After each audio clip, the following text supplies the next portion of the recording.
Hello मेरे future doctors, कैसे हैं आप लोग। आई होप बहुत अच्छे होंगे। तो दोस्तों, आज के टॉपिक में हम लोग बात करेंगे। हम लोग का काउंसलिंग बहुत जल्द होने वाला है। इसके रिलेटेड मैं इन्फॉर्मेशन आज आपको देने जा रहा हूं कि हम लोग का काउंसलिंग आखिर होता कैसे है और कौन से इंस्टीट्यूशन के द्वारा काउंसलिंग परफॉर्म किया जाता है। तो आप जैसा देख रहे हैं, मैंने NTA के ऑफिशियल नोटिस को ओपन किया है, जिसमें 11 नंबर पॉइंट पर आपको लिखा गया कि information regarding 15% all India quota seat. तो ये तो 50% ऑल इंडिया कोटा सीट के बारे में बात कर दिया, और सेकंड होता है 85% स्टेट कोटा सीट।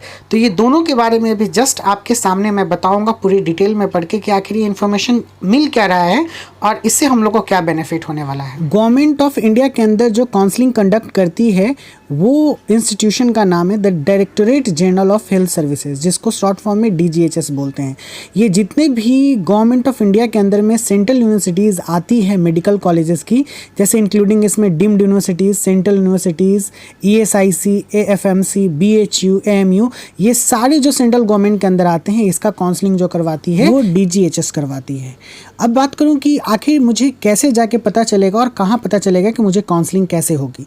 तो आपको जाना पड़ेगा www.mcc.nic.in के साइट पर, जहां पर आपको सारे काउंसलिंग के प्रोसीजर के बारे में आपको पता चलेगा कि किस तरीके से और कहाँ पे मुझे काउंसलिंग करवाना है और क्या प्रोसीजर है ये सारी चीज़ का। अब बारी आती है स्टेट कोटा की। तो हम लोग 12 नंबर पॉइंट पे देख रहे हैं कि information regarding state quota seat.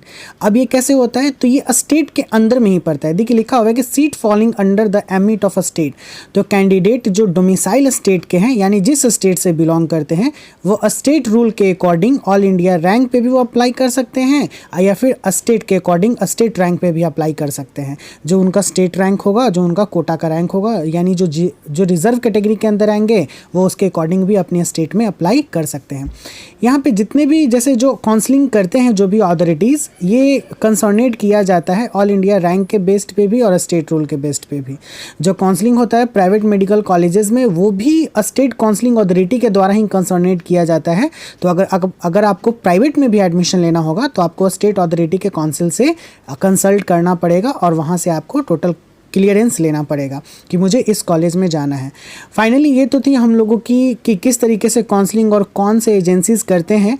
तो मेरा मेन मकसद आपको यही बताना था कि बहुत सारे काउंसलिंग के एजेंसीज़ खुले होते हैं जो प्राइवेट के तौर पे भी काउंसलिंग करवाते हैं और गवर्नमेंट के तौर पे भी काउंसलिंग करवाते हैं, और वो आपसे पैसा ऐंठने का काम करते हैं। तो जो जेन्यून अथॉरिटी है, जैसे कि मैंने बताया ऊपर में, सेंट्रल लेवल पे DGHS कराती है और स्टेट लेवल पे स्टेट अथॉरिटी कराती है। और सबसे इंपॉर्टेंट बात कि अगर कोई भी कैंडिडेट का रिजल्ट खराब आया है और वो अपने रिजल्ट से सेटिस्फाइड नहीं है, तो एक बात गौर करने वाली है कि देखिए NTA ऑलरेडी यहाँ पे मेंशन कर रही है कि अगर जो भी स्टूडेंट को प्रॉब्लम है अपने रिजल्ट से और जो NTA के द्वारा रिजल्ट दिया गया है उससे वो सेटिस्फाइड नहीं है, तो कुछ इंपॉर्टेंट चीज़ें करनी है आपको। वो इंपॉर्टेंट चीज़ें ये है कि जो एडमिट कार्ड दिया गया था एंट्रेंस के टाइम पे, वो आपको रख लेना है।